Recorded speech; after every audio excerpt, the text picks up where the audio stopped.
Então, pessoal, no vídeo de hoje eu vou falar sobre a análise CropSat. O que é esse relatório? O que ela vai trazer de informação, de dados para você conseguir trabalhar dentro da sua propriedade?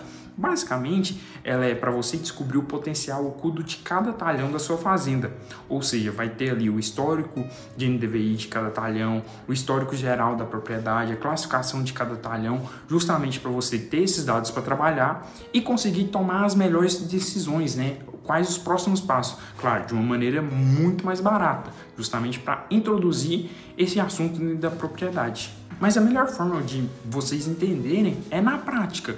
Então aqui eu já vou para dentro do computador para mostrar o relatório de base para vocês. Esse daqui é o relatório, é da fazenda que eu trabalhei no Mato Grosso, né, lá em Sapezal. A primeira informação aqui é a respeito do projeto, né, o proprietário e o CAR, né, que é o cadastro rural. Porque com esse cadastro aqui, a gente vai conseguir ver o quanto de reserva que tem, quanto de APP, quanto de área útil efetiva mesmo, quanto que você pode trabalhar ali, tirando as estradas, tirando os talhões, tudo isso para conseguir otimizar as tomadas de decisões, né?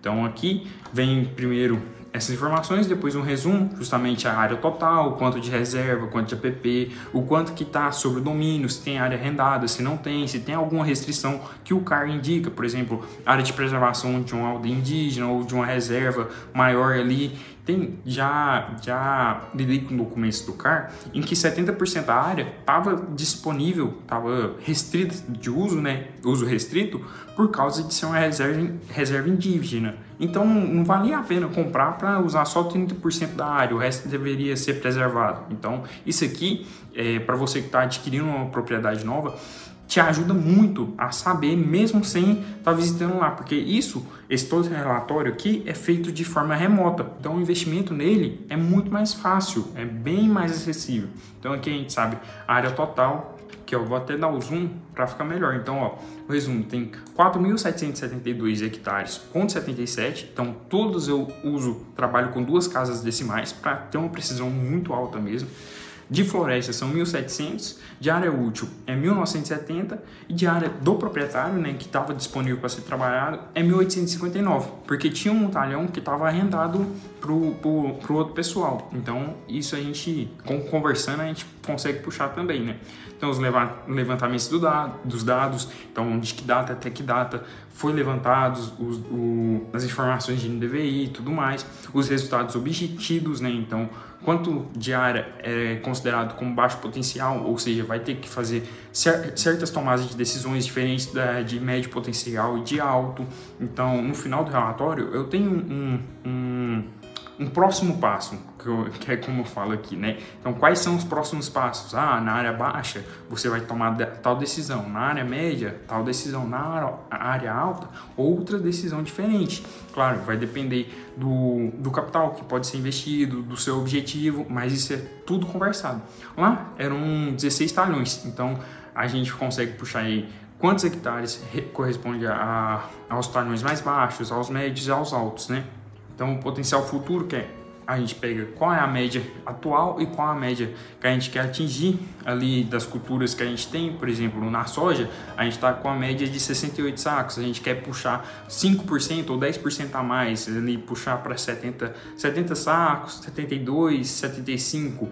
Esse é o nosso objetivo, então a gente coloca uma meta e trabalha para alcançar ela, né?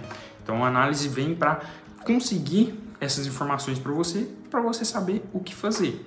A partir daqui, a gente já começa a puxar as informações. Então, essa daqui é a área, aqui, ó, da fazenda, todos os talhões, 16. Essa área em verde aqui é a parte de floresta, aqui é os rios lá, e em volta tem as áreas de preservação permanente. Então, isso é tudo levantado. Esse pequeno quadradinho aqui é a área da sede. Claro que vocês vão poder ver o NDVI médio aqui que eu puxei. Então a gente consegue ver aí, de acordo com o vigor vegetativo, um mapa de solo. Então, dependendo da sua região, do tamanho da propriedade e tudo mais, podem existir solos diferentes dentro de uma mesma propriedade. Solos diferentes necessitam de manejos diferentes. Então, nesses solos produtivos aqui, esse daqui é tudo latossolo. Eu coloco aqui embaixo, né? Todos são latossolos. O gleissolo aqui é nessa faixa marrom, né? Se vocês verem. Os outros dois são latossolos. Então, um atossolo vermelho distrófico, né? Você vê aqui. Então, a gente tem saturação por base abaixo de 50%, então vai ser necessário uma calagem para subir essa saturação nos primeiros 100 centímetros, dependendo do perfil de solo que a gente quiser trabalhar. Então, aqui tem um gleissolo no outro talhão. Deixa eu confirmar se é o 16, eu sempre troco os dois. Então, aqui no 16, que é um gleissolo, ele já necessita de outro, como eu posso falar? Outro manejo, porque ele é um gleissolo áplico, distrófico também. Então, distrófico por ser saturação abaixo de 50. E, se eu não me engano, esse daqui é textural, quer ver? Argila de alta atividade. Então, é um solo textural e isso reflete na porcentagem de argila que vai possuir nesse talhão. Então, querendo ou não, muda a questão de fertilidade também. Pode ser que seja uma zona de manejo futuramente, isso a gente tem que estudar. Claro, isso tudo vem para você conseguir puxar essas informações. Aqui eu coloquei esse regime de chuvas porque eu tinha as informações, né? Mas normalmente, dependendo da propriedade, se não tiver, ou se não tiver uma base meteorológica próximo do IMET, por exemplo, essa informação a gente não consegue puxar com tanta precisão.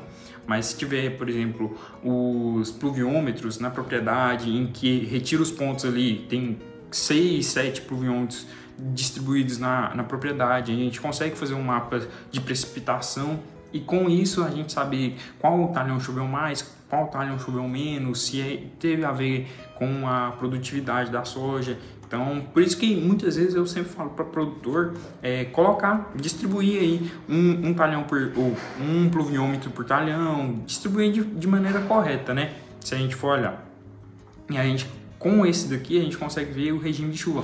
Quando que corta, então qual o limite máximo de tempo para conseguir pegar um regime de chuvas bom. Por exemplo, eu preciso de chuva na brotação, germinação, e também eu vou precisar de chuva no enchimento de grão na soja. Então a gente sabe qual é o limite máximo do período ali para conseguir trabalhar. Então por isso que essa informação de regime de chuvas é bom se trabalhar, se possuir, né? Depois a gente vem com o levantamento histórico. No caso, a gente tem a quantidade de mapas, de quando até quando, fevereiro de 2022 até maio de 2023. 3 satélites eu puxei do Landsat, do Sentinel e do Cibers. Então a gente tem uma gama de informações para trabalhar, de resolução diferente, para conseguir entender o que aconteceu. Então vamos aqui, né? Por exemplo, esse daqui é o NDVI médio do Landsat. Então a gente consegue ver que os talhões mais baixos aqui estão piores, o NDVI menor, né? A média.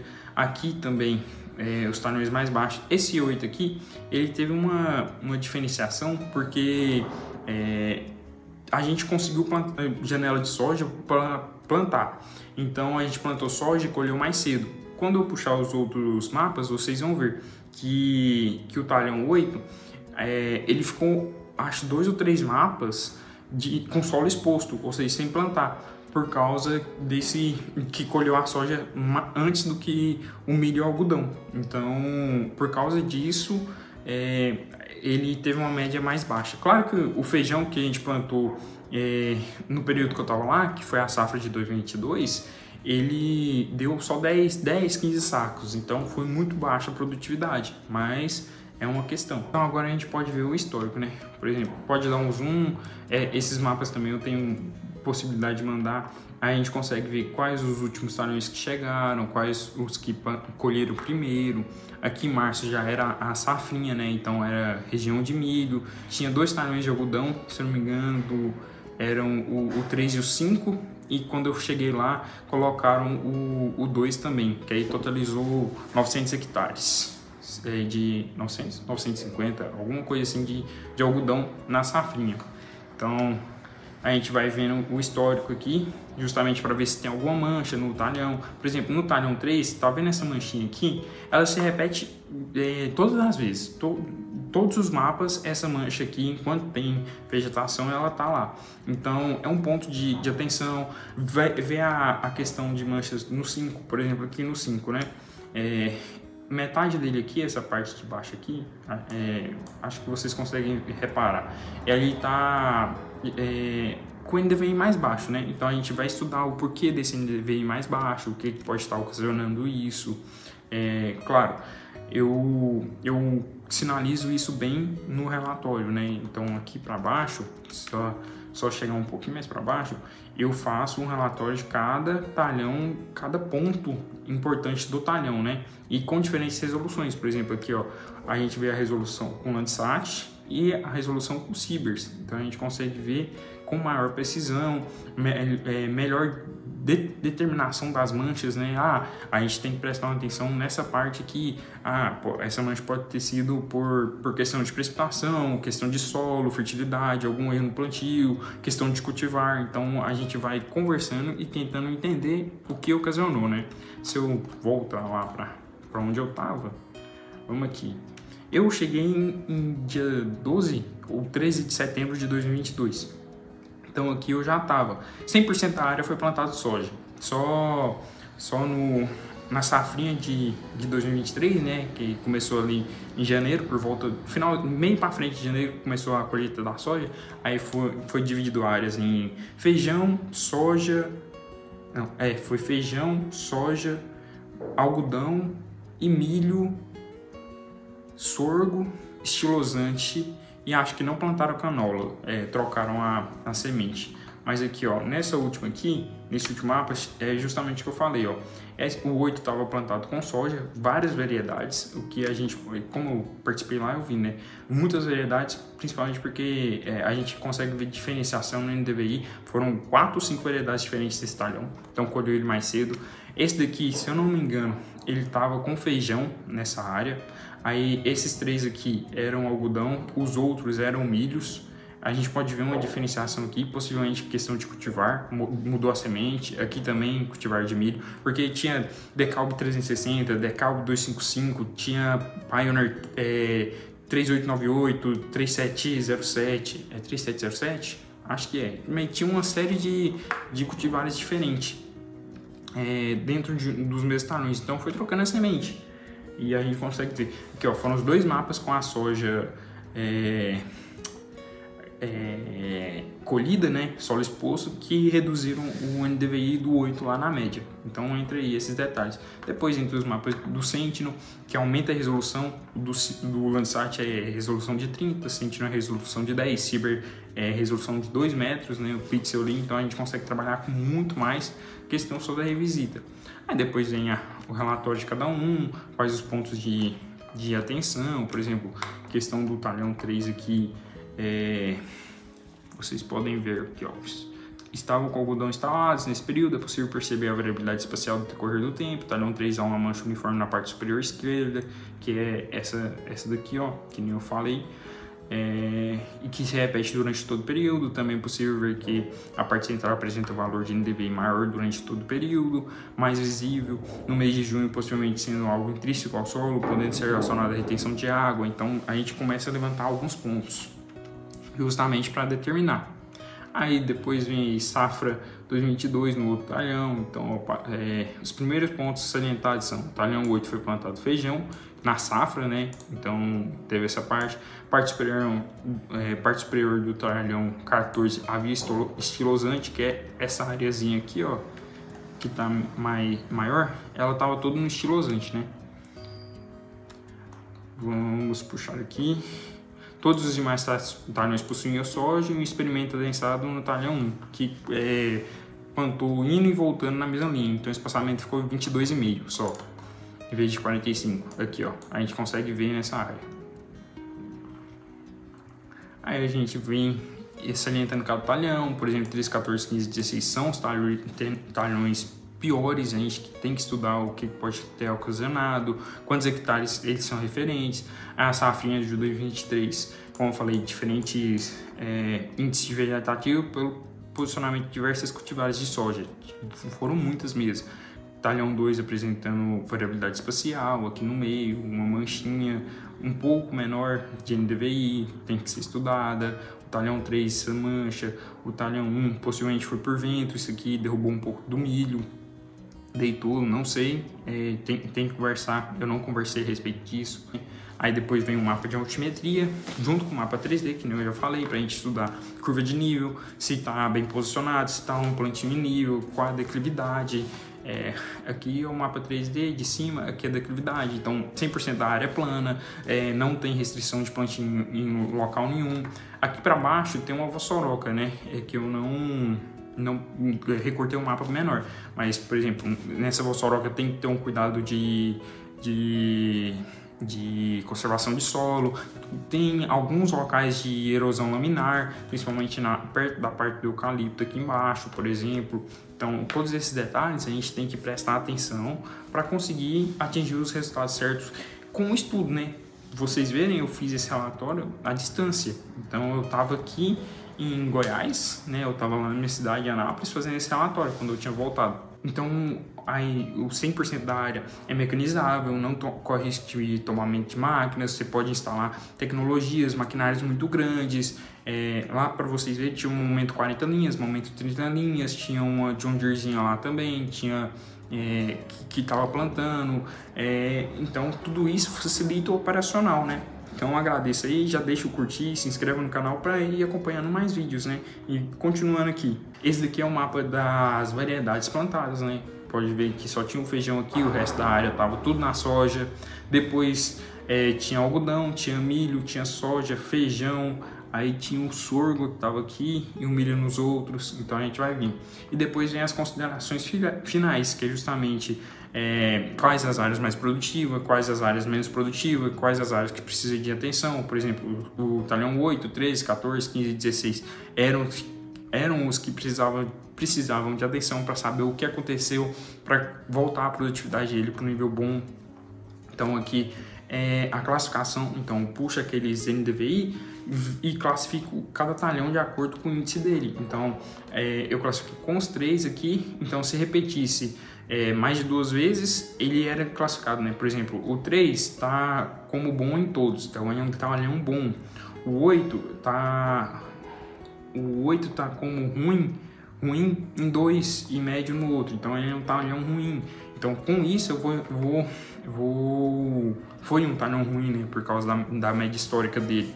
Então com isso eu vou classificando, sei quais talhões que devem ter a atenção e a gente vai trabalhando, né? Por exemplo, os próximos passos. Tem 3 tipos de ações que eu coloco, né? Que é manutenção, que é continuar do mesmo jeito, fazendo uma adubação recorrente ali, fazendo a amostragem regular, manter o manejo mais ou menos do jeito que você faz, só que com alguns ajustes. O levantamento inicial de dados, por exemplo, fazer uma amostragem por grade de células, né? Se a gente for ver em vez de grade de pontos, começar um investimento maior para começar a introduzir a agricultura de precisão com maior precisão. Claro, depende do seu objetivo, do capital que você tem a investir. Se quiser, pode já meter as caras aí com taxa variável, com os mapas de solo, condutividade elétrica, criação das zonas de manejo dentro do talhão. Tudo isso vai depender do seu objetivo. A gente adapta, né, para a realidade de cada produtor. É um relatório totalmente customizável, né? Não é customizável, mas direcionado para o produtor, para conseguir resolver os problemas dele, né? Para conseguir aumentar a produtividade, reduzir custos de insumo, trabalhar com os insumos da maneira correta. Muitas vezes nem precisa comprar mais insumo, não precisa comprar mais adubo, mais semente. Você só vai mexer ali, tirar das áreas que estão boas, que não precisariam de tantos, que não precisaria, por exemplo, de 200 quilos de ponto, ou vamos colocar 100 quilos de ponto, para uma área que você tire essa parte e coloca numa área que precisa. Então a gente faz esse remanejo e nem muda a quantidade de insumos que precisam ser comprados, né? Então a gente pode usar o levantamento inicial, que é esse de médio custo, e os dados georreferenciados, que é meter as caras mesmo, como eu já falei, os mapas, a grade de pontos bem adensados, um ponto a cada hectare, um ponto a cada 2 hectares, ou menos que isso, um ponto a cada meio hectare, dependendo da variabilidade da variável que você quer estudar. Então, tudo isso é importante. E aqui, nesses próximos passos, eu falo em quais os talhões, de acordo com aquela classificação, é melhor a decisão. Por exemplo, o 13, 14, 15 e 16, que são talhões piores, com base na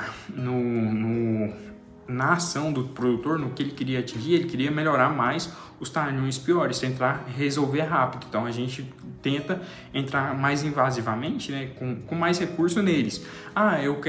Eu não tenho tanto recurso, então a gente vai pegar os talhões médios e entrar com mais recurso, porque é mais fácil a gente transformar um talhão médio em um bom do que um ruim num bom, porque o ruim você vai ter que fazer manejo de matéria orgânica, vai ter manejo de palhada, manejo de insumo muito mais ferrado, né, muito mais intenso. Então a gente vem com esse detalhe, com essas formas de agir de acordo com a realidade do produtor. E com base nisso, aumentar a produtividade, aumentar todos os detalhes aí para conseguir atingir os objetivos. Então agradeço a todos que assistiram. Se vocês têm interesse de ter a análise CropSite na sua propriedade, entender mais sobre ela, ou só marcar uma reunião mesmo para poder conversar, tem aqui, tanto no comentário fixado, quanto na descrição do vídeo, o site aí para você entrar. Que aí você, preenchendo os dados lá, vai ser possível marcar uma reunião comigo, entrar em contato. Assim que terminar, eu recebo a notificação, mando uma mensagem no WhatsApp para a gente conversar um pouquinho, tá bom? Então, eu agradeço a todos e até a próxima. Falou!